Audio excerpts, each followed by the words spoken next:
Hello dear students, good evening to all. आज ये live सभी लोग ज्वाइन कर लीजिए, ठीक है। आज आपको एक शॉर्ट में मुझे एक लेक्चर में आपको कंप्लीट ऑर्गेनिक केमिस्ट्री पढ़ा के कंप्लीट करनी है, इसलिए मैं यहाँ पे आज आपके सामने फिर से आया हूँ। तो सभी लोग जल्दी से आ जाओ, ज्वाइन कर लो, ताकि एसिडिटी हम लोग जितनी जल्दी हो सके उतनी जल्दी कंप्लीट कर सके, ठीक है।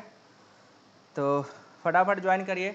एसिडिटी के बारे में आज बात करनी है, क्योंकि एक ऐसा टॉपिक है जिससे क्वेश्चन बहुत ही कॉमनली है, जहाँ से पूछा जाता है। तो आपको ये बताना जरूरी है एसिडिटी किस किस कंपाउंड में होती है, कैसे हम एसिडिटी को डिटरमिन करेंगे, और रिलेटिव कंपैरिजन जब करते हैं तो एसिडिटी कैसे हमको ट्रेंड फॉलो करता है, एसिडिटी का क्या ट्रेंड फॉलो होता है, ये सारी चीज़ें डिस्कस करना है।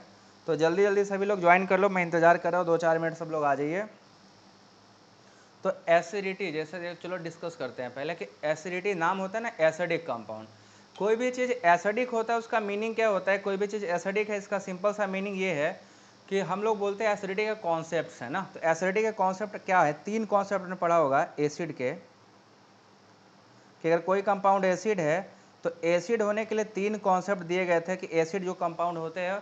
सबसे पहला कॉन्सेप्ट था अरहिनियस का, ठीक है। तो अरहिनियस ने क्या बोला, हम इसको ओरली बता देंगे, लिखने की जरूरत नहीं है वो, कि अगर कोई कंपाउंड एक्वस सॉल्यूशन में H+ आयन देता है तो अकॉर्डिंग टू अरहिनियस कॉन्सेप्ट क्या है,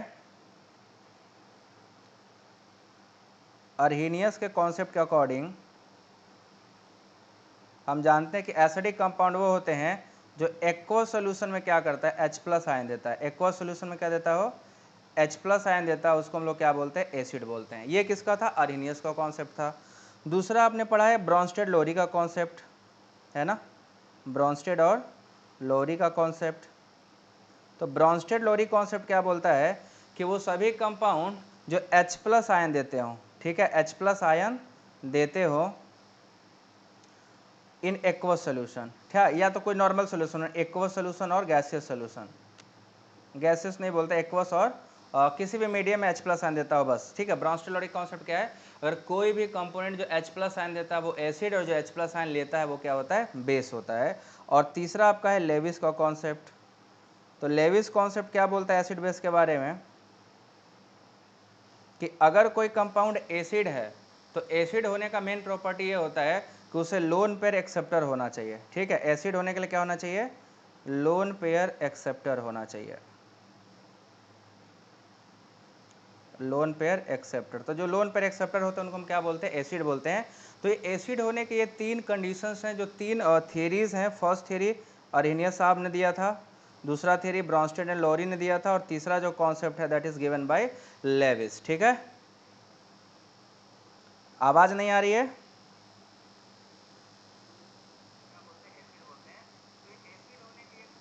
क्या भाई आवाज नहीं आ रही क्या, सभी लोग जरा एक बार बताना, तो मेरे को तो सुनाई दे रहा है आवाज, वॉइस क्लियर है ना, देख लेना एक बार, ठीक है। तो हमें जो पढ़ना है ना एसिड, और हम लोग जितनी भी एसिड यहाँ पे पढ़ने वाले हैं, हम लोग बेसिकली पढ़ेंगे अरहिनियस और ब्रॉन्स्टेड कॉन्सेप्ट। ऑर्गेनिक एसिड क्या होते हैं, अरहिनियस या ब्रॉन्स्टेड कॉन्सेप्ट होते हैं। तो अगर हम यहाँ पे एसिडिटी कंपेयर करने वाले हैं तो एसिडिटी देखो किस पर डिपेंड करेगा, कि हम पढ़ेंगे एसिड वो कंपोनेंट होते हैं, वो सारे कंपाउंड एसिड कहलाते हैं जो क्या देते हो, H+ आयन डोनर, ठीक है। H+ आयन डोनर जो होते हैं, ठीक है, H+ आयन डोनर जितने भी होते हैं they behave as acid. H+ ion donor act as या बिहेव एज एन एसिड। हमें यही कॉन्सेप्ट फॉलो करना और यही पूरा हम लोग क्या करना है, स्टडी करना है, ठीक है। तो अब इसमें ध्यान से देखिएगा कि इस कॉन्सेप्ट को पूरा करने के लिए बहुत सारी बातें आएंगी, हर एक बात को थोड़ा सा क्लियर करके रखना बहुत ज़्यादा ज़रूरी होगा। तो मैं आपको हर एक बात डिटेल में बताऊंगा। तो फिलहाल तो अपने दिमाग में ये रखना है कि एसिड वो चीज़ें होती हैं जो H+ आयन देती हैं, ठीक है। तो H+ ion donors are acid, इतना लेके कॉन्सेप्ट हम आगे बढ़ रहे हैं, ठीक है। तो अगर आपसे कोई पूछे कि एसिड क्या है तो उसको बताइएगा कि जो H+ आयन डोनर है, ठीक है।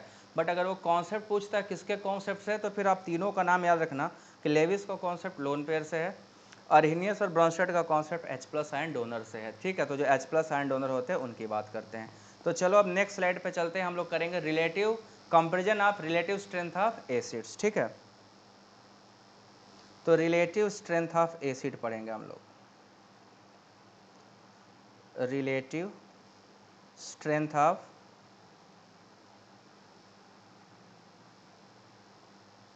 एसिड। इसी को हम लोग डिटेल में पढ़ने वाले हैं। तो रिलेटिव स्ट्रेंथ पढ़ने से पहले आपको कुछ चीज़ें हैं, कॉन्सेप्ट है जिसके बारे में हमें क्या करना है आपको बता देना ज़्यादा ज़रूरी समझता हूँ कि अगर हम रिलेटिव स्ट्रेंथ पढ़ने जा रहे हैं तो क्या कॉन्सेप्ट्स हैं जो हमारे माइंड में होने चाहिए, अदरवाइज हम एसिडिटी क्या करेंगे, गड़बड़ कर देंगे।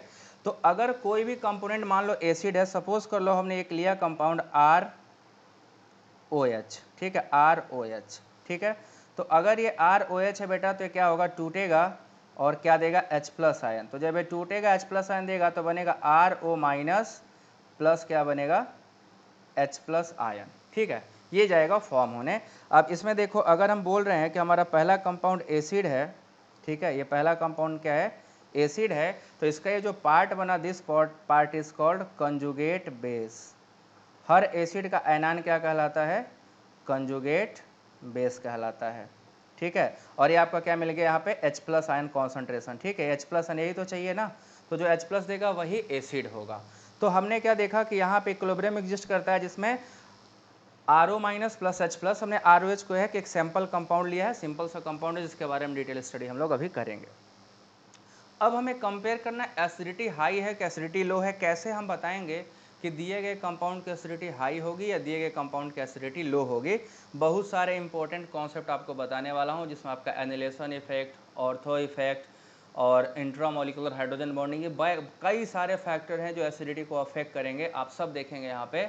इसीलिए पूरी क्लास में स्टिक रहिएगा, पूरी क्लास में आपको हटना नहीं है, ढंग से पढ़ना है। एक क्लास में एसिडिटी, फिर एक क्लास और लूँगा बाद में, उसमें पूरी बेसिसिटी मैं आपको बता दूंगा, ठीक है।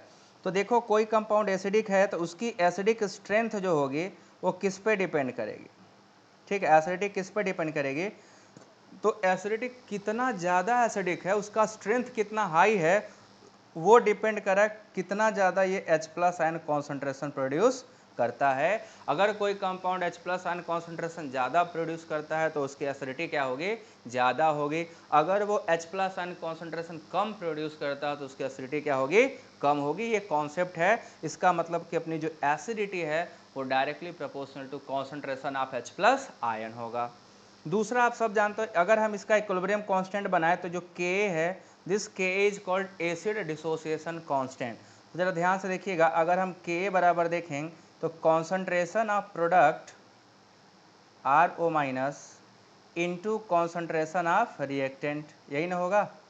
Ka बराबर क्या होगा, concentration of product upon concentration of reactant, जहाँ पे Ka क्या है, Ka is acid dissociation constant, this is acid dissociation constant.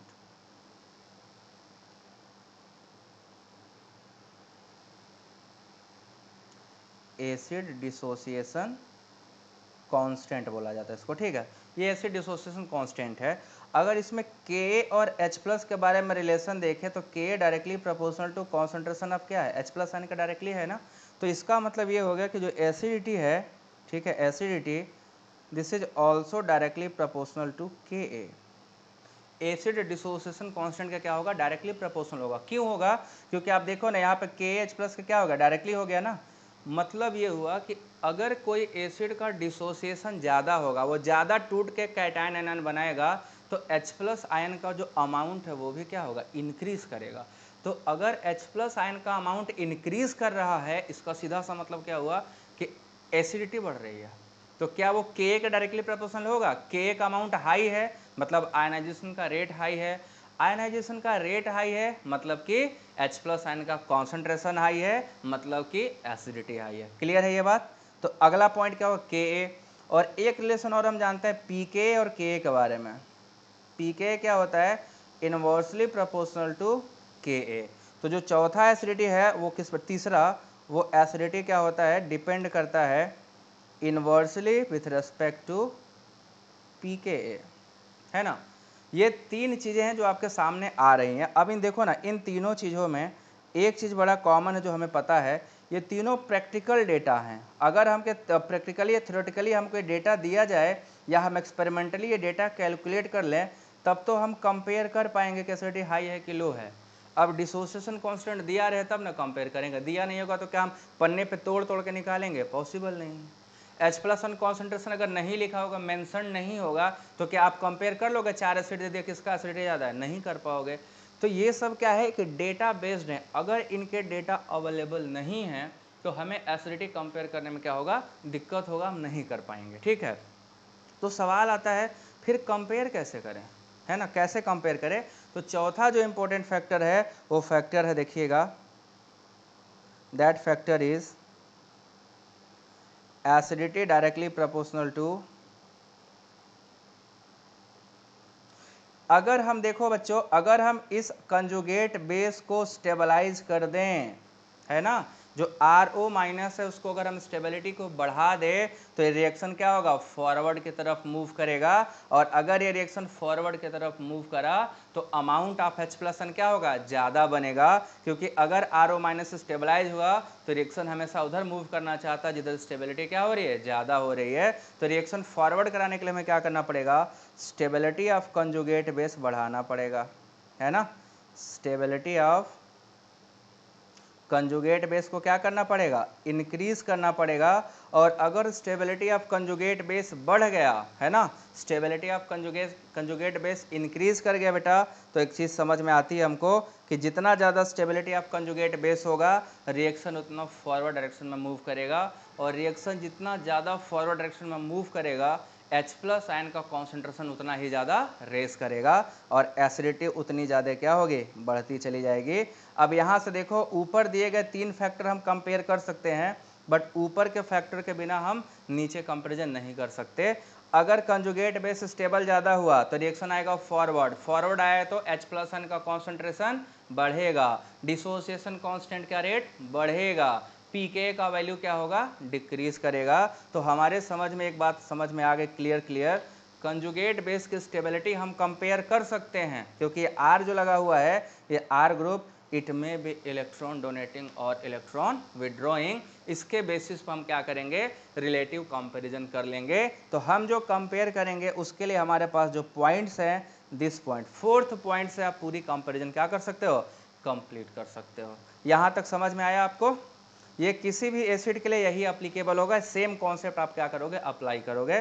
तो is it clear to all और नॉट, एसिडिटी स्टेबिलिटी के डायरेक्टली प्रोपोर्शनल होती है, ये बात सबको समझ में आती है, सभी लोग को क्लियर हो गया। तो मैं आगे चलूं, एक बार चेक करके बताइए सभी लोग, क्या सबको क्लियर है एसिडिटी के बारे में, ये जो फैक्टर्स आपको दिखाया जा रहा है सारे फैक्टर क्लियर हो गए।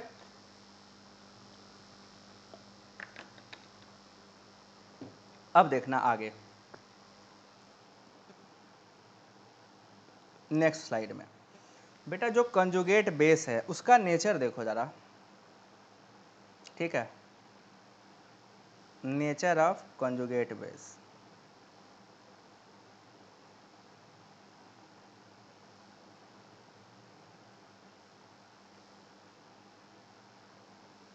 ठीक है। कंजुगेट बेस का नेचर क्या है, देखो कंजुगेट बेस बेसिकली 2 टाइप के होते हैं, ठीक है, बेसिकली 2 टाइप के होते हैं। इनका जो नेचर होता है, या तो ये मोस्ट केसेस में ये एनायन होते हैं, ठीक है, मोस्ट केसेस में जो कंजुगेट बेस हैं these are anion, conjugate base are anion,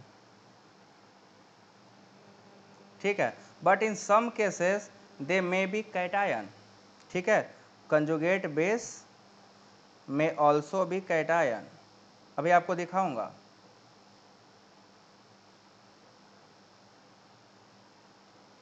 most cases में एनायन होते हैं, बट कुछ केसेस में कैटायन की तरह भी बिहेव करता है। तो आप देखिए जो एनायन होते हैं, आप क्या क्या पढ़ते हो, हाइड्रोकार्बन की एसिडिटी पढ़ोगे तो R- होगा, एल्कोहल की एसिडिटी पढ़ोगे तो RO- होगा, कार्बोक्सिलिक एसिड की एसिडिटी पढ़ोगे तो RCOO- होगा, है ना, फिनॉल की एसिडिटी पढ़ोगे तो फिनॉल पे फिनॉक्साइड आयन होगा।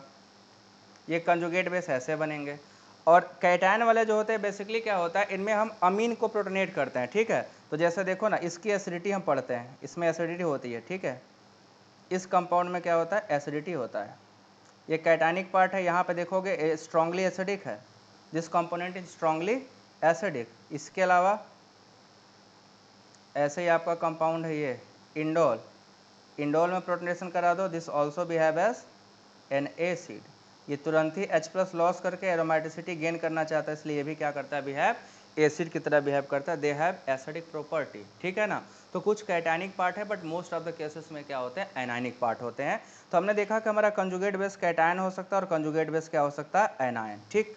तो अब कॉन्सेप्ट यहाँ से जो हम बिल्ड करने वाले हैं, आपको जो कॉन्सेप्ट बताने वाला है वो मैं आपको क्या बताना वाला हूँ, इस पे फोकस करो।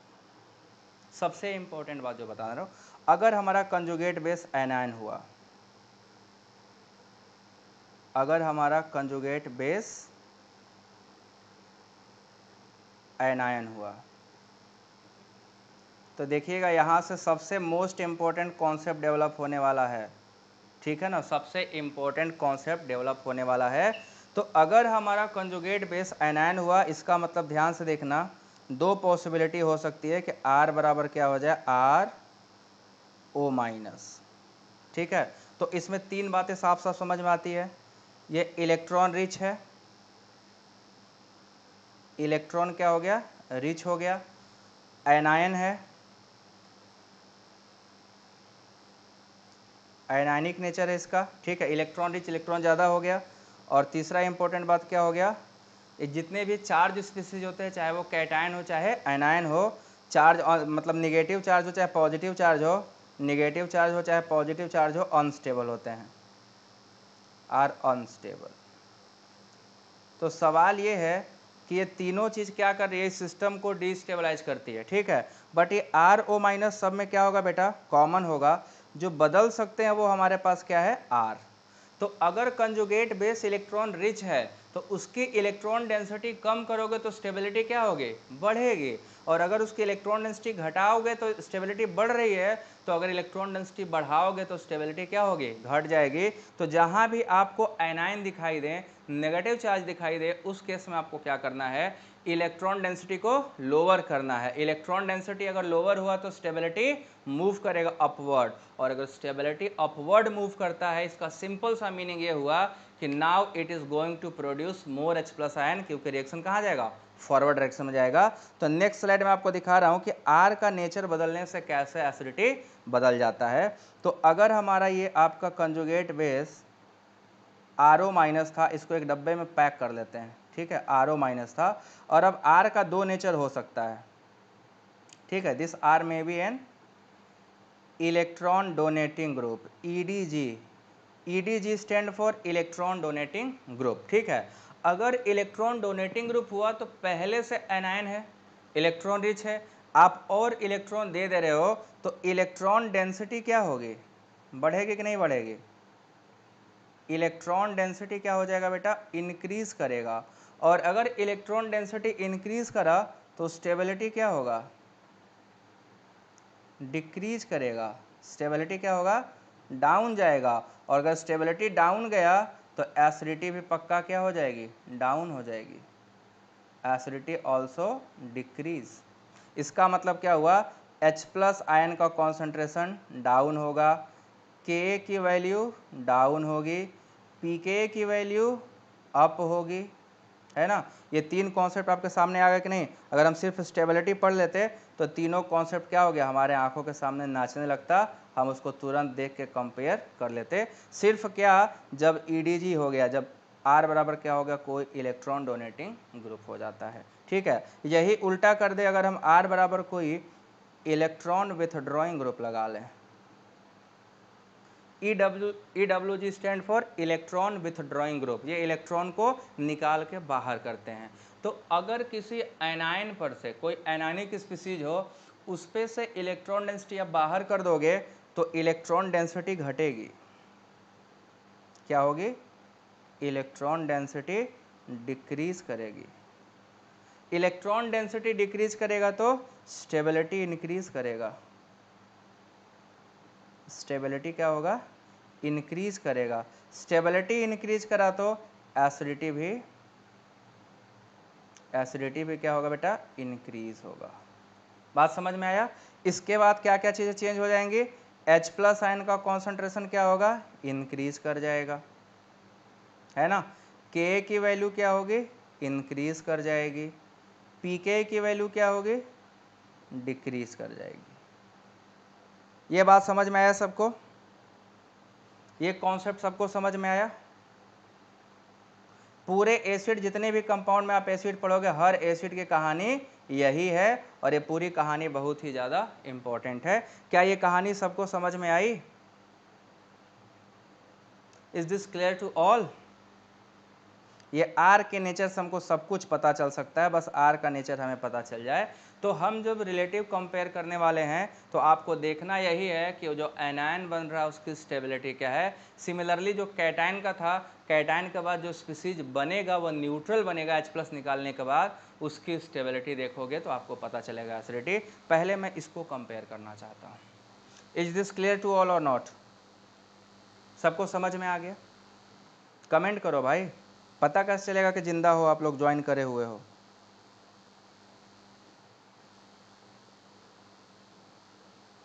चलो अब एक एक करके पढ़ते हैं हम लोग को। देखो एसिडिटी किस में पढ़ना है, आपको एसिडिटी किन किन कंपाउंड में पढ़नी है जिससे आपको क्वेश्चन आने वाले हैं, ठीक है ना।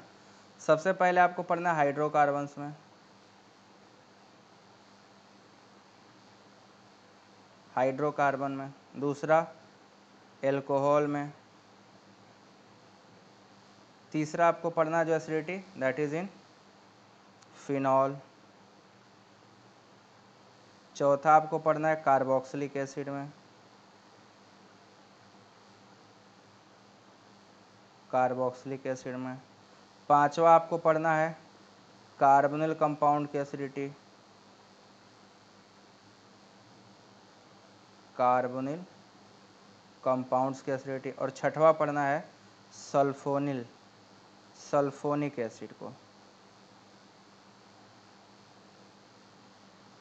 ठीक है। इतने कंपाउंड्स हम लोग एसिडिटी पढ़ने वाले हैं फुल डिटेल, कंप्लीट डिटेल में, ठीक है। तो आगे चलते हैं। अब इसके बाद हम लोग एक एक करके पहले हाइड्रोकार्बन्स की एसिडिटी की बात करेंगे, फिर अल्कोहल की, फिर फिनॉल की, फिर कार्बोक्सिलिक की, देन कार्बोनिल, सल्फोनिल, फिर एसिड की, ठीक है। तो आप लोग तैयार हो? हेडिंग डालो एसिडिटी ऑफ हाइड्रोकार्बन्स।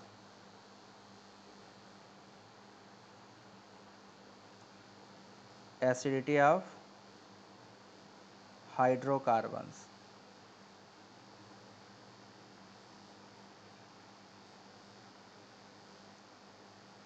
अब देखिए अपने पास हाइड्रोकार्बन के कैटेगरी में बहुत ही इम्पोर्टेंट चीज़ें हैं, ठीक है, बहुत ही इम्पोर्टेंट चीज़ें हैं। सबसे पहले मैं आपसे 2-3 चीज़ें और पूछूंगा अभी कि कोई भी कंपाउंड एसिडिक होता है इसका प्रूफ क्या होता है। चलिए ऐसे पूछ लिया, आपसे एक क्वेश्चन पूछ लिया, आप लोग आंसर करिए कि कोई भी कंपाउंड एसिड है तो उसको टेस्ट कैसे करेंगे कि हाँ ये दिया गया कंपाउंड एसिड है।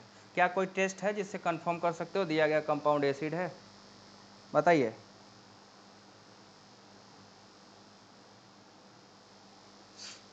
कोई बता सकता है क्या? कोई प्रूफ है जिससे कंफर्म हो जाए कि हाँ दिया गया कंपाउंड एसिड है? क्या क्या टेस्ट करके बता सकते हो कि ये तो एसिड का प्रॉपर्टी है, ये एसिड है तभी ये वाला टेस्ट दे रहा, नहीं तो नहीं देता, ठीक है। हाइड्रोकार्बन में क्या होता है? RH बॉन्ड होता है। क्या होता है? RH बॉन्ड, ठीक। तो जब हाइड्रोकार्बन डिसोसिएट होगा तो बनेगा क्या? R- H+ आयन, ठीक है। अब हाइड्रोकार्बन बेटा दो टाइप के हैं अपने पास, है ना। हाइड्रोकार्बन क्या है? दो टाइप के हैं, एक है एलिफैटिक और दूसरे हैं एरोमेटिक। एलिफैटिक हाइड्रोकार्बन और दूसरा होगा आपका एरोमेटिक हाइड्रोकार्बन, ठीक है। एलिफैटिक और एरोमेटिक हाइड्रोकार्बन्स। इसी में आपका एनिलेशन इफेक्ट आने वाला, which one of the very important effect. तो सबसे पहले देखो हम हाइड्रोकार्बन में सैचुरेटेड हाइड्रोकार्बन्स की बात करेंगे, ठीक है। किसका? सैचुरेटेड हाइड्रोकार्बन्स की, सैचुरेटेड हाइड्रोकार्बन्स। सैचुरेटेड हाइड्रोकार्बन आप बेसिकली क्या पढ़ोगे? एल्केन, एल्कीन और एल्काइन की एसिडिटी। एल्केन, एल्कीन और एल्काइन की एसिडिटी आप यहाँ पढ़ने वाले हो। देखो यहाँ पे जो एसिडिटी होता है इन तीनों में जब रिलेटिव कंपैरिजन करने जाओगे सैचुरेटेड हाइड्रोकार्बन में, तो जो कॉन्सेप्ट लगेगा वो है हाइब्रिडाइजेशन, ठीक है। इनकी एसिडिटी जो होती है वो किस पर डिपेंड करती है? हाइब्रिडाइजेशन बेस्ड होता है। तो जब हम हाइब्रिडाइजेशन बेस्ड जानने वाले हैं तो आपको क्यों ना एक कॉन्सेप्ट यहीं पे बताता चलो ताकि आप सीधे आंसर कर लो। तो ये क्या होता है? इनकी एसिडिटी डिपेंड करती है एसिडिटी डिपेंड करती है percentage s character of the orbitals, percentage s character of orbital, क्योंकि परसेंटेज एस कैरेक्टर जितना ज़्यादा होगा इलेक्ट्रोनेगेटिविटी उतनी हाई होती है, और इलेक्ट्रोनेगेटिविटी जितना हाई होगा कंजुगेट बेस की स्टेबिलिटी भी क्या होती है, उतनी ज़्यादा होती है, स्टेबिलिटी भी उतनी ज़्यादा होती है। बस यही कॉन्सेप्ट है जिस पे हमें काम करना है। आपको जो यहाँ पे फोकस रखना है, and that focus is only upon percentage s character of the orbitals. आपको जब एल्केन एल्कीन एल्काइन में कराऊंगा तो आपको क्या ध्यान रखना है, परसेंटेज एस कैरेक्टर, ठीक है। अगर आपको परसेंटेज एस कैरेक्टर करने आता है तो आपको आसानी से आंसर करने आ जाएगा। तो ज़रा देखिएगा, अगर हम एल्केन ले लेते हैं, चलिए स्टार्ट करता हूँ। सबसे पहले एल्केन ले लो। अगर हम कोई एल्केन लेते बेटा, मान लो इथेन लिया, तो CH3 CH2H, ये क्या है, इथेन है। इथेन में से हम क्या करेंगे, एक H को रिमूव कर दो, जैसा कि हम पहले से करते आ रहे हैं ना, तो कार्बन आयन बनेगा। क्या बनेगा, carbon ion. CH3 CH2 minus plus H plus ion, ये बनेगा किसका, एल्केन का। दूसरा आपके सामने मैं एल्कीन रख रहा हूँ, CH2 डबल बॉन्ड CH और एक ये H है इसका, ठीक है। इस H को उड़ा दो, तो इस H को उड़ाओगे तो बनेगा CH2 double bond CH minus plus H plus ion. बन रहा है कि नहीं, ठीक है। और तीसरा हम लेंगे alkyne, CH triple bond CH, और इसका H अगर हम उड़ा दें, ठीक है, इस कंपाउंड का अगर हम H उड़ा दें तो अपने को मिलेगा CH triple bond C minus plus H plus ion, ठीक है। अब ध्यान से देखिएगा, इन सिस्टम को ज़रा ध्यान से देखिएगा। आप यहाँ पे क्या सीखने जा रहे हो, तीनों के कार्बन आयन आपके सामने बने हुए हैं, तीनों सिस्टम के कार्बन आयन आपके सामने क्या है, बने हुए हैं। अब आपको इन कार्बन आयन्स में क्या करनी है, पता लगानी है कौन सा कार्बन आयन ज़्यादा स्टेबल है। जिसका कंजुगेट बेस ज़्यादा स्टेबल होगा उसका सिंपल सा बात क्या है, उसकी एसिडिटी क्या होगी, ज़्यादा होगी। तो हमें बस अब ये पता लगाना है यहाँ पे कि कौन सा कार्बन आयन ज़्यादा स्टेबल है। तो ज़रा देखो, तो ये जो कंजुगेट बेस उसका हाइब्रिडेशन क्या है, sp3 है। ये जो कार्बन आयन है इसका हाइब्रिडेशन क्या है, sp2 है। ये जो कार्बन आयन है इसका हाइब्रिडेशन क्या है, sp है ना, क्या है इसका, sp है। तो अगर हम देखें तो sp3 वाले हाइब्रिडेशन में ध्यान से देखना, जो sp3 था उसमें परसेंटेज s करेक्टर कितना है, ओनली 25%, ओनली 25% ही है। अगर हम sp2 वाले में देखें परसेंटेज s करेक्टर, तो बेटा इस केस में जो percentage s character that is 33.3%, 33.3%। और अगर हम sp वाले में देखें, sp में दो ही डब्बे, एक s एक p है, तो कंट्रीब्यूशन कितना कितना है, 50-50%। तो नाउ वी हैव 50%, है ना, 50%। अब देखो ध्यान से देखो, sp हाइब्रिड वाले की जो स्टेबिलिटी होगी, क्योंकि यहाँ पे आपने देखा परसेंटेज s करेक्टर जो है यही डिसाइड करता है स्टेबिलिटी, है ना। ये जो परसेंटेज s करेक्टर आप देख रहे हो ये इलेक्ट्रोनेगेटिविटी के डायरेक्टली प्रोपोर्शनल है। तो अगर इलेक्ट्रोनेगेटिविटी हाई हुआ, क्या हुआ, इलेक्ट्रोनेगेटिविटी हाई हुआ, तो एनायन की स्टेबिलिटी भी क्या हो जाएगी, हाई हो जाएगी। और अगर एनायन की स्टेबिलिटी हाई हुई तो एसिडिटी भी बहुत ही ज़्यादा हो जाएगा। तो हम देखेंगे कि ये जो कंजुगेट बेस है ये क्या है, मोस्ट स्टेबल है, क्या है, मोस्ट स्टेबल है। तो अगर ये कंजुगेट बेस मोस्ट स्टेबल है तो इसकी एसिडिटी क्या होगी, सबसे हाईएस्ट होगी। तो आपको साफ साफ समझ में आ रहा है, एल्केन एल्कीन और एल्काइन में जो मोस्ट एसिडिक कंपाउंड है दैट इज एल्काइन। क्लियर, यहाँ पे एल्केन एल्कीन और एल्काइन में जो मोस्ट एसिडिक कंपाउंड है वो क्या है, एल्काइन है। आपको नेक्स्ट स्लाइड में लेके चलता हूँ। बोलो समझ में आ रहा है सबको, हाँ बेटा रितम, क्लासेस डेली होती हैं, आप देख सकते हो हर दिन कुछ ना कुछ तो पढ़ाया जा ही रहा है। तो क्लासेस आप लोग करिए और कोशिश करिए चैनल को सब्सक्राइब करके अपने दोस्तों तक ज़रूर पहुंचाइए। एफर्ट्स करे जाएंगे, मेहनत भी करी जाएगी, सिलेक्शंस भी होंगे और केमिस्ट्री आपको आ जाएगी। अल्टीमेटली क्या हो, केमिस्ट्री आपको आ जाएगा। तो मैं आगे चलूँ, यहाँ तक सबको क्लियर है? एक बार कंफर्म करना, यहाँ तक सबको क्लियर है?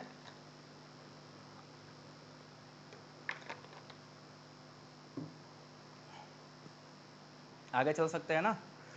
तो अब एसिडिटी हम लगा दिए एल्काइन का, एल्किन एल्किन और एल्काइन का, ठीक है। तो ये एसिडिक ऑर्डर क्या हो गया?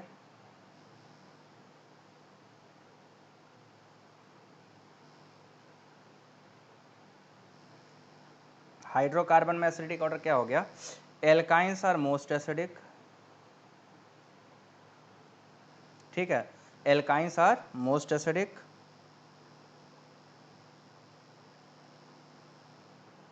Then alkene, then alkane. सबसे कम एसिडिक कौन है? एल्केन होते हैं, ठीक है ना। तो आपके पास एसिडिक का ट्रेंड आ गया। एल्केन, एल्कीन, एल्काइन में जो मोस्ट एसिडिक कंपाउंड है वो कौन है? एल्काइन है, ठीक है। तो अब जरा मेरे को एक चीज़ और आपको वहीं पढ़ा दूं कि एल्काइन की एसिडिटी के लिए कुछ इंपॉर्टेंट रिएक्शन है ना। एल्काइन की एसिडिटी कुछ रिएक्शन से कंफर्म करी जाती है। कोई बता सकता है कौन कौन सा रिएक्शन है वो? एल्काइन की एसिडिटी कुछ रिएक्शन से कंफर्म करी जाती है, क्या कोई है जो बता सके वो कौन कौन सा रिएक्शन है जो एल्काइन स्पेसिफिकली देता है, जो एल्कीन और एल्केन नहीं दे सकते, और वही रिएक्शन जो है वो डिफ्रेंशिएट कर देता है कि alkyne is more acidic. Alkyne के पास एक्चुअल में एसिडिक प्रोटॉन एल्काइन के पास ही होता है, बाकी दो के पास एल्काइन एसिडिक प्रोटॉन नहीं होते। वो तो हम रिलेटिव कंपेयर कर रहे हैं तो हमें बताना पड़ता है कि ये भी एसिड है बट इससे कम है, बट एक्चुअल में एसिडिक प्रोटॉन केवल एल्काइन के पास होता है। तो कोई है जो बता सकता है? एनीवन जो बता सके कि एल्काइन की एसिडिटी हाई है, तो वो टेस्ट कौन कौन सा है जिससे कंफर्म होता है कि एल्काइन ही एसिडिक है? किसी को नहीं पता? देखिए, आप लोग को पता होना चाहिए। ऐसे कैसे काम चलेगा?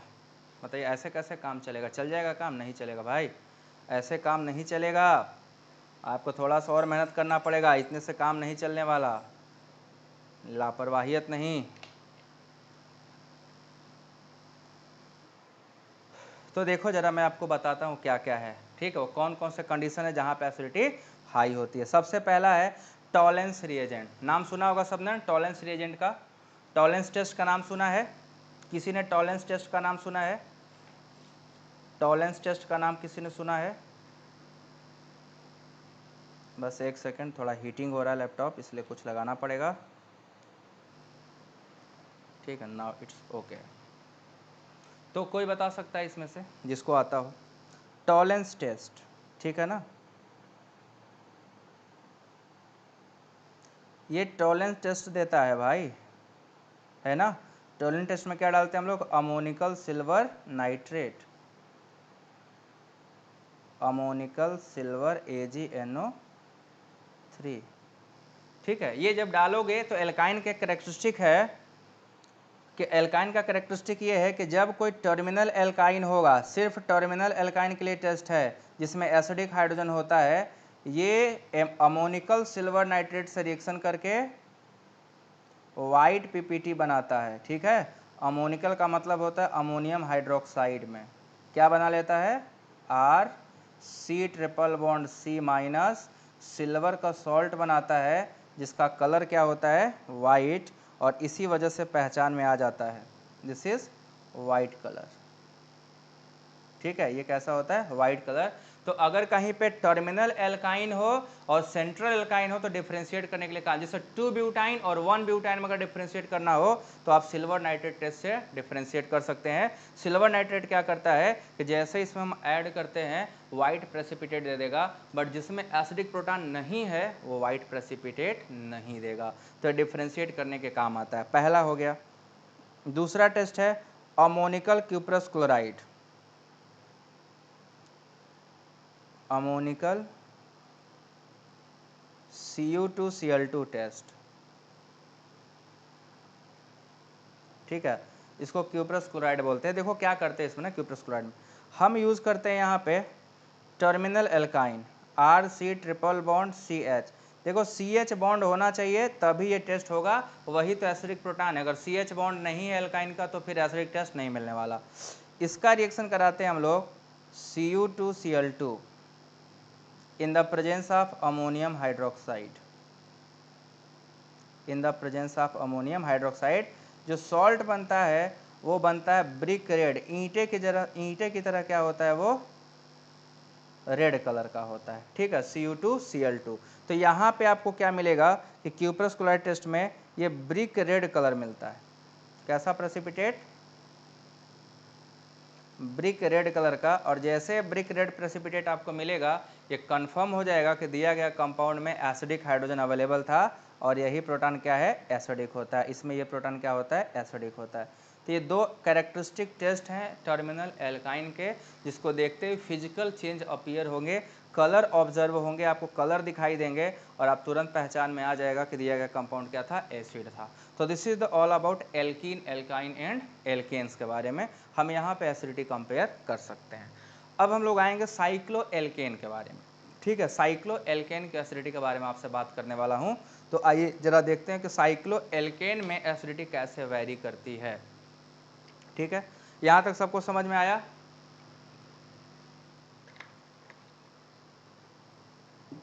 आगे चलूं?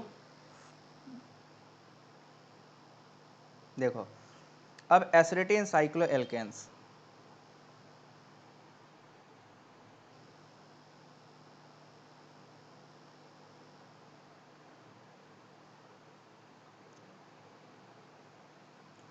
Acidity in cyclo alkanes.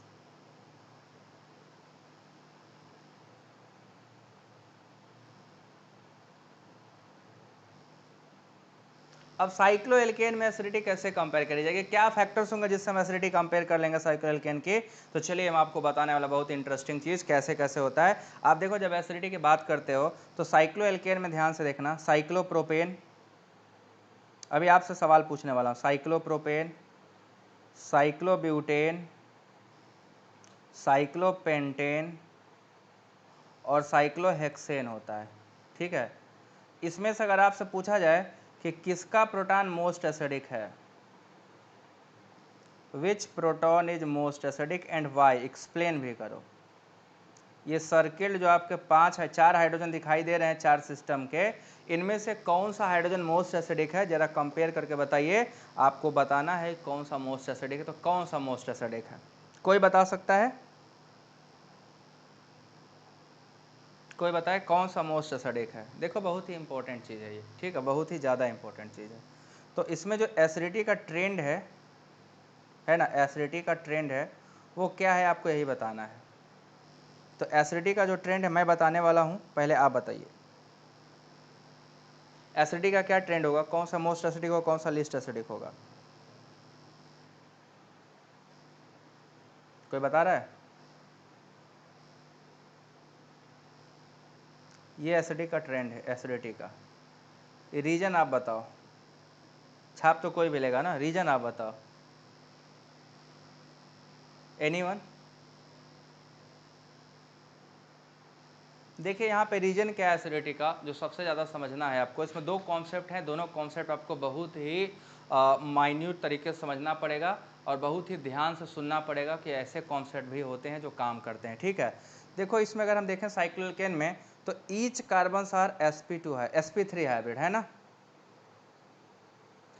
Each carbon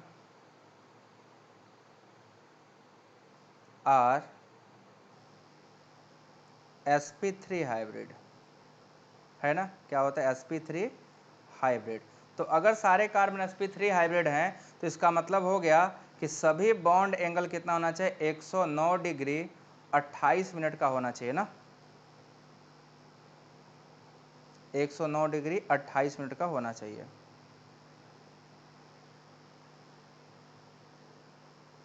ये होना चाहिए, कंपलसरी है कि अगर सारे कार्बन sp3 हाइब्रिड है तो इतना होना चाहिए। अब मेरे को एक कॉन्सेप्ट आप लोग ये बताइए, सभी लोग देखिएगा ध्यान से, कि बॉन्ड एंगल का इलेक्ट्रोनेगेटिविटी से क्या रिलेशन है? बॉन्ड एंगल का इलेक्ट्रोनेगेटिविटी से क्या रिलेशन है? बॉन्ड एंगल का इलेक्ट्रोनेगेटिविटी से क्या रिलेशन? डायरेक्टली प्रोपोर्शनल कि इनवर्सली प्रोपोर्शनल? बताइए, बॉन्ड एंगल का इलेक्ट्रोनेगेटिविटी से क्या रिलेशन होना चाहिए और क्यों? जितने लोग लाइव हो आंसर करके बताओ कि बॉन्ड एंगल जो हम पढ़ते हैं, बॉन्ड एंगल का इलेक्ट्रोनेगेटिविटी से क्या रिलेशन होता है? देखिए, बहुत इंपॉर्टेंट है भाई साहब, यही तो कॉन्सेप्ट इसमें काम करता है, ये बहुत ही ज़्यादा इंपॉर्टेंट है। कोई बताए? किसी का पास आंसर नहीं है? डायरेक्टली प्रोपोर्शनल होता है, डायरेक्टली प्रोपोर्शनल टू इलेक्ट्रोनेगेटिविटी, क्योंकि जो बॉन्ड एंगल होता है this is directly proportional to percentage s character, percentage s character, है ना। अब पूछोगे सर ऐसे कैसे एग्जाम्पल बताइए, तो एग्जाम्पल के लिए देखो, जैसे है ना, कोई लीनियर कंपाउंड जो होता है, जो लीनियर कंपाउंड होते हैं उनका हाइब्रिडेशन क्या होता है? sp होता है ना। परसेंटेज करेक्टर कितना होता है उसके में? 50। और लीनियर कंपाउंड का बॉन्ड एंगल कितना होता है? सबको पता है 180 होता है ना। अगर हम यहीं पे लीनियर की जगह ट्राइगोनल प्लेनर ले लें, ट्राइगोनल प्लेनर ले लें, तो ट्राइगोनल प्लेनर में क्या होता है भैया? हाइब्रिडेशन क्या होता है? sp2। और जो sp2 हाइब्रिड होता है उनका परसेंटेज करेक्टर कितना होता है? 33.3 होता है ना। और बॉन्ड एंगल कितना होता है? बॉन्ड एंगल होता है 120, है ना। परसेंटेजेस घटा तो बॉन्ड एंगल भी क्या हुआ? घटा। तीसरा इंपॉर्टेंट बात क्या होता है? अगर हम टेट्राहेड्रल ले लें, तो टेट्राहेड्रल कंपाउंड को सब जानते हो आप सभी, sp3 हाइब्रिड होते हैं। sp3 हाइब्रिड में परसेंटेजेस कितना होता है? ओनली 25%। तो अगर परसेंटेज 25% हुआ तो बॉन्ड एंगल कितना हो जाएगा? Bond angle is equal to 109 degree 28 minute, यही ना होता है? 109 degree 28 minute, this is the bond angle. ये सब जानते हो। हमने क्या देखा यहाँ पे, जरा कॉन्जिटिवली देखा जाए, कॉन्जिक्यूटिवली देखो क्या हो रहा है। जैसे जैसे परसेंटेज करेक्टर घट रहा है ऊपर से नीचे, ध्यान से देखते जाओ, है ना। परसेंटेज करेक्टर घट रहा है, बॉन्ड एंगल भी क्या हुआ है? 180 से 120 हो गया, 120 से 109 हो गया।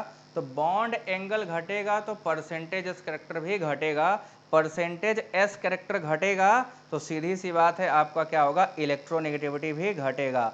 तो मोर बॉन्ड एंगल, मोर परसेंटेज करेक्टर, मोर परसेंटेज करेक्टर होने का मतलब हो गया मोर इलेक्ट्रोनेगेटिविटी। और अगर कोई सिस्टम मोर इलेक्ट्रोनेगेटिव है, हाई इलेक्ट्रोनेगेटिव है, तो उसकी एसिडिटी क्या होगी? ज़्यादा होगी। बोलो, सब लोग को समझ में आ रहा है? यहाँ तक सबको समझ में आया? अभी इसको बस कंपेयर करने के लिए तैयार हूँ मैं।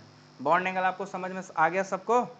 अब जरा ध्यान से देखो, यहाँ पे मैं इसको थोड़ा सा साफ करना चाहता हूँ। इसके बीच में दो हाइड्रोजन है, दोनों हाइड्रोजन को मैं आपको दिखाना चाह रहा हूँ, ध्यान से देखिएगा।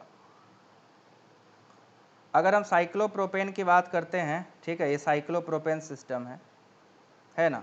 तो अगर हम साइक्लोप्रोपेन सिस्टम में बात करें बेटा, नेक्स्ट पेज पे चलता हूँ, वहाँ कंपेयर करता हूँ। ये कॉन्सेप्ट सबको समझ में आया कि नहीं? The most important is this concept. अगर आपको कॉन्सेप्ट नहीं आएगा तो गड़बड़ हो जाएगा। ये कॉन्सेप्ट आपको क्या ध्यान रखना है?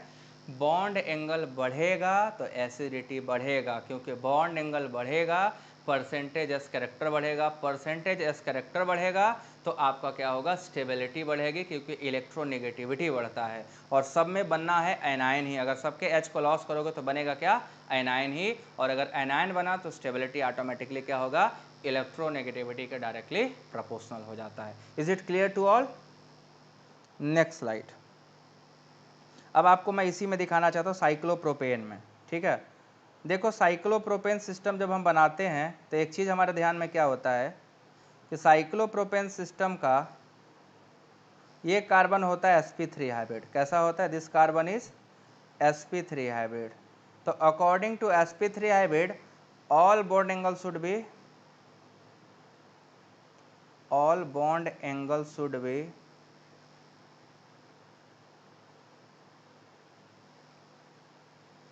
109 डिग्री 28 मिनट होना चाहिए, है ना, यही होना चाहिए भाई, सारे बॉन्ड एंगल यही होना चाहिए।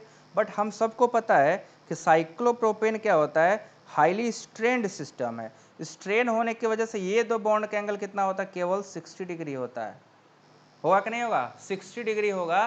तो आप सब पढ़े हुए हो वैस्पर थियरी कि अगर दो बॉन्ड, ये दोनों बॉन्ड बीच में क्या होंगे, बॉन्ड एंगल इन दोनों का घटेगा, तो ये दोनों जो एटम है यहाँ वाले ये दोनों आपस में क्या करते हैं, एक्सपैंड करेंगे, है ना। अगर ये दोनों आपस में डिक्रीज किए तो ये दोनों क्या होंगे आपस में, इसके बीच में क्या हो रहा है, घट रहा है, बॉन्ड एंगल क्या हो रहा है, बॉन्ड एंगल डिक्रीज हो रहा है। एक 60 डिग्री हो गया, है ना, इसके बीच में बॉन्ड एंगल कितना हो गया, डिक्रीज करेगा, 60 डिग्री हो गया, तो इसके बीच में बॉन्ड एंगल क्या होगा, इंक्रीज कर जाएगा। और इंक्रीज जैसे जैसे बॉन्ड एंगल बढ़ेगा, इन दोनों के बीच में क्या होगा, देखो ये बॉन्ड इधर इधर का एंगल क्या हो जाएगा, इधर फैलेगा ना, क्योंकि ये सिस्टम क्या हो गया, यहाँ पे शॉर्ट हो गया, बॉन्ड एंगल क्या हो गया, 60 डिग्री हो गया। तो जब ये दोनों बॉन्ड एंगल फैलेंगे तो इनके बीच में बॉन्ड एंगल क्या होगा, इंक्रीज करेगा। और बॉन्ड एंगल अगर बेटा इंक्रीज करा तो आपका क्या होगा, इलेक्ट्रोनेगेटिविटी ऑफ हाइड्रोजन बढ़ जाएगी, और इलेक्ट्रोनेगेटिविटी बढ़ेगा तो उसकी एसिडिटी भी क्या होगी, बढ़ जाएगी। इसीलिए साइक्लोप्रोपेन क्या होते हैं, मोर एसिडिक। ये काम अगर साइक्लोब्यूटेन में करने जाओगे तो साइक्लोब्यूटेन में जो बॉन्ड एंगल है 60 से बढ़ के कितना हो जाता है, 90 डिग्री हो जाता है। तो यहाँ भी बॉन्ड एंगल बढ़ेगा बट कम हो जाएगा, किससे, इसके साइक्लोप्रोपेन वाले से थोड़ा कम रहेगा, तो कम इलेक्ट्रोनेगेटिव होगा साइक्लोप्रोपेन से, तो एसिडिक भी कम होगा, लेस एसिडिक देन साइक्लोप्रोपेन। वैसे ही साइक्लोपेंटेन, ऐसे ही साइक्लोहेक्सेन हो जाता है। ये बात समझ में आई सबको, ये बात सबको समझ में आया कि नहीं। अगर दो बॉन्ड के बीच में बॉन्ड एंगल घटेगा तो दो और बाकी जो दो बचे वेस्पर थ्योरी में क्या होता है, मोर स्पेस ऑक्यूपाई करते हैं, तो ज़्यादा स्पेस ऑक्यूपाई करेगा तो बॉन्ड एंगल उनके बीच बढ़ जाता है। और जब बॉन्ड एंगल बढ़ेगा तो आपका क्या होगा, परसेंटेज कैरेक्टर बढ़ेगा, परसेंटेज कैरेक्टर बढ़ेगा तो एसिडिटी बढ़ेगी, एसिडिटी बढ़ेगा तो H+ आयन बढ़ेगा, Ka का वैल्यू बढ़ेगा, Pka की वैल्यू घटेगी। चलो अब आप लोग बताइए, सभी लोग समझ में आया कि नहीं आया। बहुत ही तगड़े कॉन्सेप्ट है, बस आपको स्टे ट्यून्ड रहना है, मज़ा बहुत आएगा। बस आप सीरियसली पढ़ो, अच्छे से पढ़ो, एक भी कॉन्सेप्ट मिस मत करो, तो बहुत मज़ा आने वाला। ठीक है, सबको क्लियर हुआ कि नहीं हुआ प्रॉपर। अब हम लोग आगे चलने वाले हैं एनिलेशन इफेक्ट पे। ठीक है, अब देखना है एनिलेशन इफेक्ट। ये था एलिफैटिक कंपाउंड के बारे में एसिडिटी का डिस्कशन। अब हम लोग एरोमेटिक कंपाउंड में एसिडिटी का डिस्कशन करने वाले हैं। ठीक है, सब लोग देखो जरा, एक बार आ जाओ कमेंट सेक्शन में। समझ में आ गया बच्चों, सभी लोग आ जाओ जल्दी से, कोई दिक्कत हो तो बता दो, फिर आगे चलेंगे।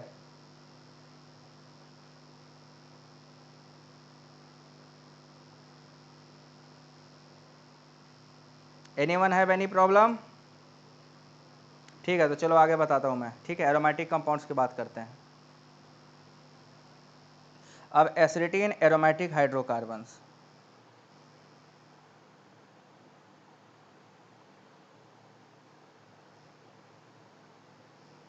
एसिडिटी इन एरोमेटिक हाइड्रोकार्बन्स।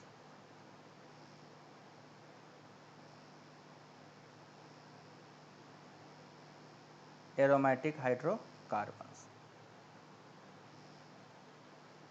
अब देखो ये बहुत ही इंटरेस्टिंग चीज़ हो जाएगा। ठीक है, यहाँ पे बहुत ही मज़ेदार चीज़ हो जाता है, और इतना एक्सट्रीमली इंपॉर्टेंट होता है कि आपको मज़ा भी आएगा पढ़ने में। एरोमेटिक कंपाउंड्स में देखना ज़रा ध्यान से कि जितने एरोमेटिक कंपाउंड आप जानते हो कि नहीं जानते हो भी मुझे नहीं पता, जान जाओगे मेरी क्लास करते रहोगे तो। ज़रा देखो, ये कंजुगेट बेस की स्टेबिलिटी है, एक ये सिस्टम है, इसका ये H है ना। हमने यहाँ पे इस H को किसी तरीके से निकाला, अपना कुछ व्यवस्था बनाएंगे, उससे इस H+ को निकालेंगे, तो ये बनेगा कार्बन आयन। सपोज करो हमने सोडियम के साथ इसको हीट किया तो कार्बन आयन बनेगा, प्लस आपका क्या होगा, हाइड्रोजन उड़ जाएगा। This is sodium salt of carbon ion, और हाइड्रोजन उड़ गया। ठीक है, ऐसे ही अगर मान लो अपना कंपाउंड हम दूसरा लेते हैं, ये H+ होता, यहाँ पे H होता, इसको सोडियम के साथ ट्रीट करते, है ना, तो अगर एनायन बनना होता तो ये एनायन बनता। बस देखते जाओ, +½ H2 गैस। ठीक है, और तीसरा जो आखिरी सिस्टम है, वो ये है। अगर इसका हम सोडियम के साथ गर्म करें, इसको सोडियम डाल दें इसमें, सोडियम मेटल, क्योंकि सबको पता है कि एसिड जो होते हैं मेटल के साथ हाइड्रोजन गैस इवॉल्व करते हैं, और हाइड्रोजन गैस इवॉल्व करना हर मेटल का एक कैरेक्टरिस्टिक प्रॉपर्टी है। हर मेटल क्या होता है, जैसे ही मेटल डालोगे सोडियम के साथ गर्म करोगे, अगर वो एसिडिक प्रोटॉन रखा है तो तुरंत H+N क्या करेगा, रिलीज कर देगा, और H+N H2 का मतलब रिड्यूस करता है ना, तो हाइड्रोजन गैस निकल जाएगी। वो H+ निकलता है, सोडियम का इलेक्ट्रॉन लेकर रिड्यूस हो जाता है, H+ H2 में रिड्यूस होगा और गैस बन के निकल जाएगा, जो पॉप साउंड करता है। पॉप साउंड आपने 10th क्लास में पढ़ा होगा। इसका जो कार्बन आयन बनेगा वो ये बनेगा, +12H2। ये भी यहाँ पे H2 क्या हो गया, उड़ लिया, है ना, यहाँ पे H2 क्या उड़ के निकल गया। अब सवाल ये है कि इसमें से क्या है, मोस्ट एसिडिक कौन सा है, मोस्ट एसिडिक कौन सा है और लीस्ट एसिडिक कौन सा है, आपको बताना है कि इसमें से मोस्ट एसिडिक कौन सा है और लीस्ट एसिडिक कौन सा है। अगर हम सबको ABCD नाम दे दें, इनका नामनक्लेचर कर दिया जाए, ठीक है, ABCD नाम दे दें, पहला वाला A हो जाता है, दूसरा वाला B हो जाता है, तीसरा वाला C हो जाता है, तो एसिडिटी का ट्रेंड बताइए, मोस्ट एसिडिक कौन हो गया, which one is most acidic and Y.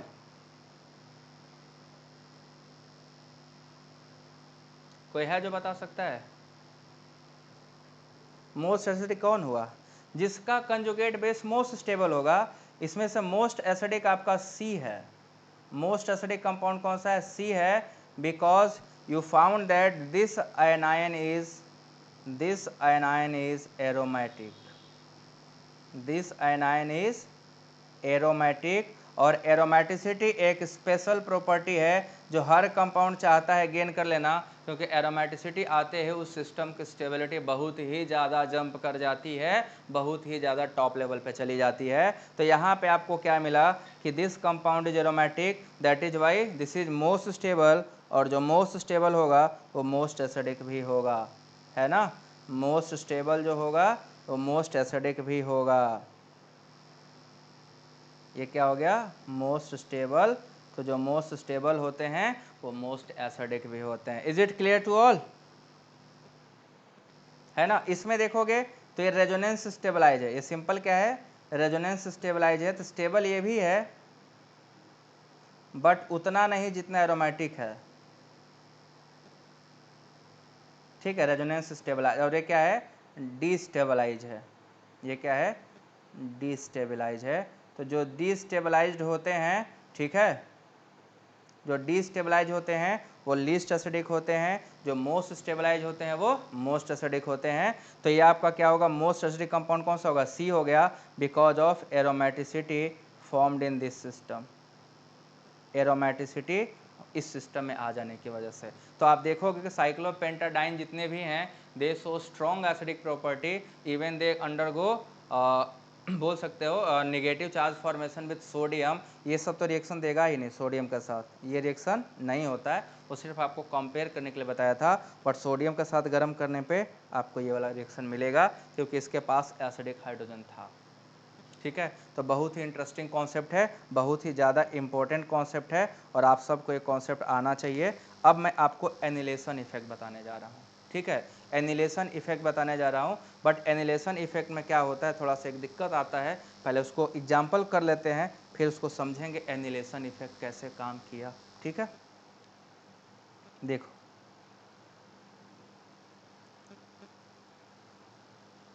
Annihilation effect, annihilation effect, ध्यान से देखिएगा एनिलेशन इफेक्ट में क्या होता है और कैसे एसिडिटी चेंज हो जाती है, ठीक है।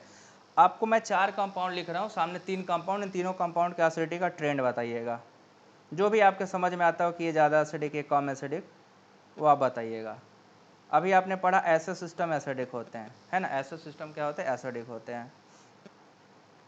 फिर एक और आएगा इंडोलिन, ठीक है, ये आपका क्या होगा, इंडोलिन, इसमें भी प्रोटॉन क्या है, एसिडिक, ये। देन आपके पास आता है एक और सिस्टम,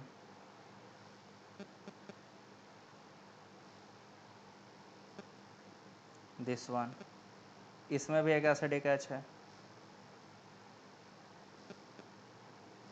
और चौथा आपको मैं दे रहा हूँ, उसको भी बताना है आपको।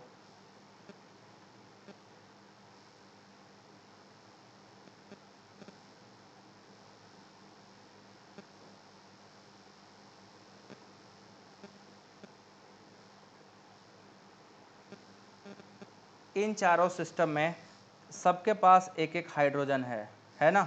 आपको बताना है मोस्ट एसिडिक कंपाउंड कौन सा है, विच one is the most acidic compound, कौन सा प्रोटॉन मोस्ट एसिडिक है और क्यों। बस आपको यही बताना है, ये 4 एग्जाम्पल आपके सामने हैं, ठीक है। इसमें से मोस्ट एसिडिक कंपाउंड कौन सा है आपको ये बताना है। अगर इसकी एसिडिटी आप बता ले गए तो आपको एनिलेशन इफेक्ट समझ में आ जाएगा। इन चारों में से मोस्ट एसिडिक कंपाउंड कौन सा है, ठीक है, इसी में एनिलेशन इफेक्ट लगता है। तो कोई बताएगा कि इनकी एसिडिटी का ट्रेंड क्या है।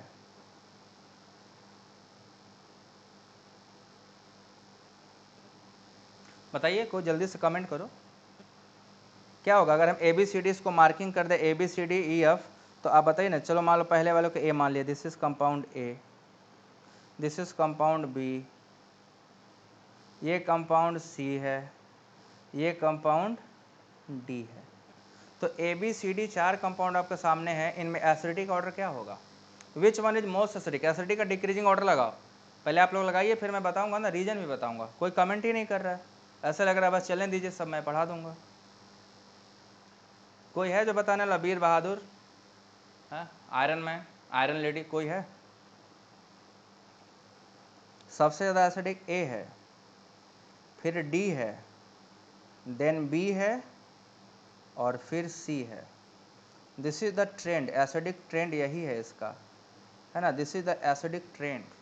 सवाल ये है कि एसिडिक ट्रेंड ये वाला आया कहाँ से, ये एसिडिक ट्रेंड कहाँ से आता है, आपको ये बताना है। ये एसिडिक ट्रेंड कहाँ से आया, कोई बताए। कोई नहीं बताएगा, ठीक है। देखिए ध्यान से, इसमें कहाँ से एसिडिक ट्रेंड आता है, क्यों ये ट्रेंड फॉलो कर रहा है, ये ऑर्डर कहाँ से आया। तो इसको समझने के लिए सबसे पहले हमें इन सबका क्या बनाना पड़ेगा, कंजुगेट बेस बनाना पड़ेगा। एक बार इनका हम कंजुगेट बेस बना लेंगे तो हमारे पास कॉन्सेप्ट बिल्ड हो जाएगा, और अगर हमारे पास कॉन्सेप्ट बिल्ड हो गया तो हमारे को आंसर करना बहुत ही आसान हो जाएगा। तो आइए कॉन्सेप्ट बिल्डिंग के लिए सबसे पहले बनाते हैं इसका कंजुगेट बेस। तो अगर बेटा इसका कंजुगेट बेस बनाओगे, सबसे पहले वाले का, है ना, ये H प्लस लॉस कराओगे, तो जब ये H प्लस लॉस करेगा तो बनेगा ये negative charge, and this will undergo equivalent resonance. क्या करेगा, इक्विवेलेंट रेजोनेंस करेगा। देखो ये स्ट्रक्चर बनाएगा, बट सारे स्ट्रक्चर क्या होंगे, इक्विवेलेंट होंगे। This is going to form equivalent resonance.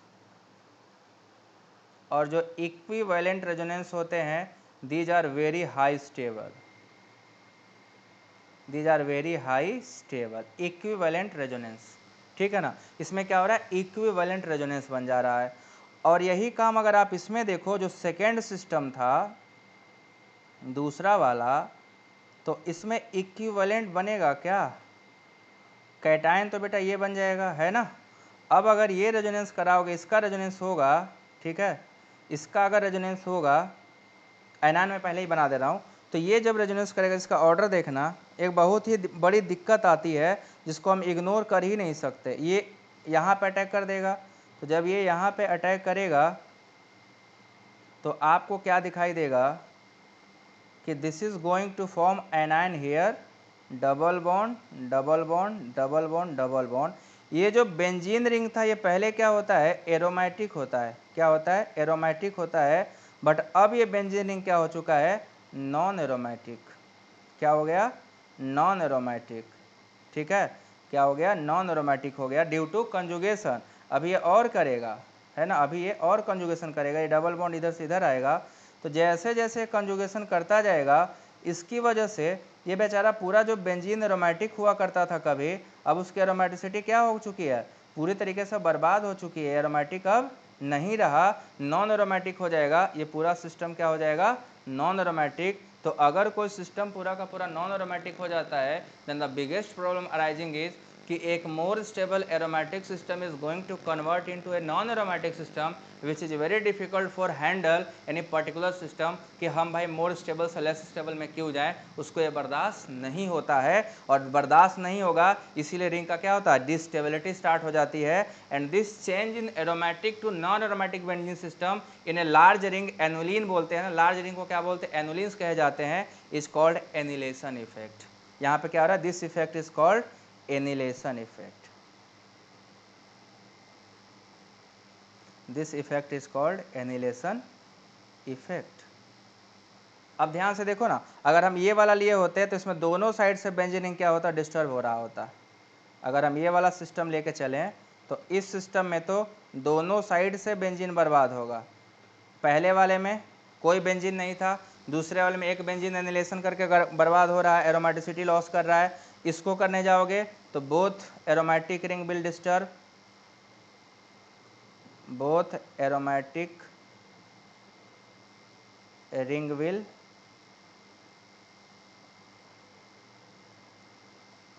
Disturb. Disturb होगा कि नहीं होगा? तो अब ध्यान से देखो, इतनी बड़ी प्रॉब्लम हो जाएगी इसके साथ कि ये बेचारा एसिडिटी क्या करता है, कम हो जाती है, इसकी एसिडिटी क्या होती है, कम हो जाती है। And that is called annihilation effect. तो फिर पूछोगे सर चौथे वाले में फिर बताइए ज़्यादा एसिडिक क्यों हुआ?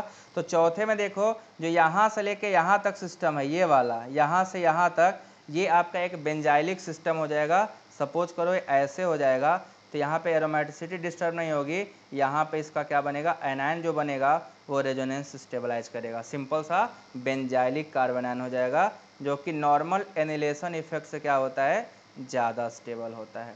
इसीलिए जो फोर्थ कंपाउंड है वो दूसरे और तीसरे से क्या होता है, ज़्यादा एसिडिक होता है। ये आप देखिएगा, किताबों में पढ़िएगा, आपको मिलेगा, बहुत ही इंपॉर्टेंट है ये, और very very extremely important concept है आपको जो आज बताया। तो this is the all about acidity of hydrocarbons. ठीक है, एसिडिटी ऑफ हाइड्रोकार्बन आज एक ही तो कंप्लीट हो पाया, क्योंकि हमें बहुत सारे कॉन्सेप्ट पढ़ने हैं। अब अगली क्लास में हमको एल्कोहल फिनॉल ईथर और कार्बोक्सिलिक एसिड का हम लोग करेंगे डिस्कस। ठीक, तो यहाँ तक सबको समझ में आया है? आज एक बार इसमें, फिर हम इस क्लास को अब यहीं पर रोकेंगे, अगली क्लास में फिर इसको कंप्लीट करूंगा एसिडिटी। सबको समझ में आया? Is it clear to all? Chat box में आइए, सबको क्लियर हो गया तो मैं आगे चलूँ। तो आज की सभा यहीं पे होती है संपन्न। अगली सभा में फिर मिलेंगे 1 घंटे बाद स्टीरियोकेमिस्ट्री लेकर। ठीक है, तो tata bye bye, take care. किसी को कोई दिक्कत होगा ज़रूर पूछना, मैं पूरी हेल्प करूंगा। आप कमेंट बॉक्स में कमेंट भी कर सकते हो, और आप चाहे तो पर्सनल हमको मैसेज भी करके पूछ सकते हो। ठीक है, सो बाय बाय। चैनल को सब्सक्राइब कर लो, लाइक कर लो, वीडियो को शेयर जरूर करिए अपने दोस्तों के साथ, मैक्सिमम जितने ग्रुप है वहाँ तक पहुँचाइए, ताकि एक बोल सकते हो बेहतरीन कंटेंट उनको भी अवेलेबल हो और मेरे को भी मज़ा आएगा पढ़ाने में। ठीक है, थैंक यू सो मच।